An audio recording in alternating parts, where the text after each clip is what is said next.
Halo teman-teman semuanya, selamat datang kembali di video selanjutnya dalam kategori MBTI.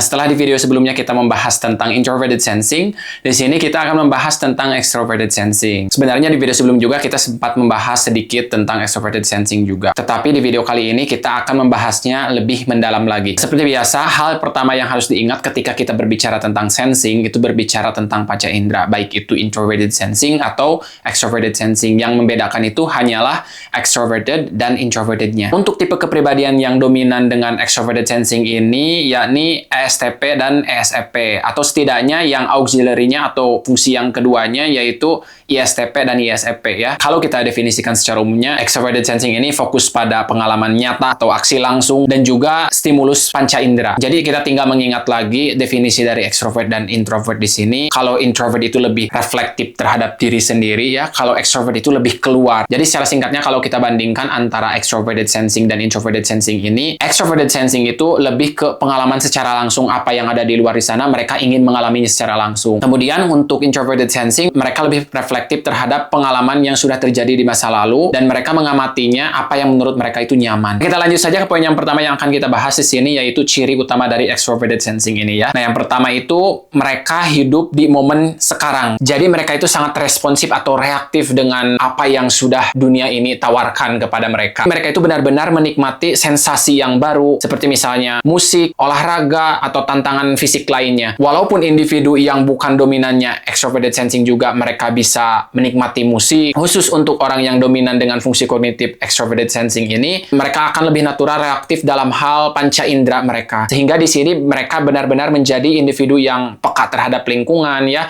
cepat juga menyadari perubahan sekitar juga. Jadi jika ada sesuatu yang tidak beres, mereka akan langsung bereaksi dengan mudah dan bisa langsung memecahkan masalah tersebut. Kemudian setelah menyelesaikan masalah tersebut, mereka akan melupakannya, sudah move on ke yang lainnya. Jadi mereka itu benar-benar live in the moment. Nah, ciri terakhir di sini dari extroverted sensing ini yaitu mereka lebih realistis jadinya kayak gitu ya, dan mereka menerima apa adanya dan siap menyesuaikan diri. Nah, jadi mereka itu tidak kaku seperti introverted sensing. Karena seperti yang sudah kita ketahui, untuk introverted sensing itu mereka benar-benar fokus pada rutinitas yang menurut mereka sudah bekerja dengan baik. Sementara untuk extroverted sensing ini, mereka bisa dengan mudah beradaptasi. Jadi itulah untuk ciri-ciri extroverted sensing ini. Nah, sekarang kita masuk ke poin selanjutnya, yaitu cara kerja extroverted sensing ini. Yang pertama, kita melihat dulu dari energinya extroverted. Jadi mereka itu memberikan pengalaman langsung kepada orang lain juga, bukan hanya untuk diri sendiri. Karena apa yang mereka rasakan juga dengan panca indera mereka, mereka ingin membagikan energi tersebut juga kepada orang lain. Seperti yang kita ketahui, orang ekstrovert itu energinya itu fokus pada orang lain, seperti begitu. Yang selanjutnya kita lihat dari lawan dari fungsi kognitif SA ini atau extroverted sensing ini ya, yakni introverted intuition. Di mana introverted intuition ini berkaitan dengan visi ke depannya seperti apa, seperti begitu. Tetapi visi ini tentunya ada yang visinya jangka panjang, tetapi ada juga yang jangka pendek. Karena di sini extroverted sensing itu yang dominannya yang kita ambil, maka yang dikorbankan atau yang ditekannya itu introverted intuition. Jadi mereka yang memiliki fungsi kognitif dominannya itu extroverted sensing,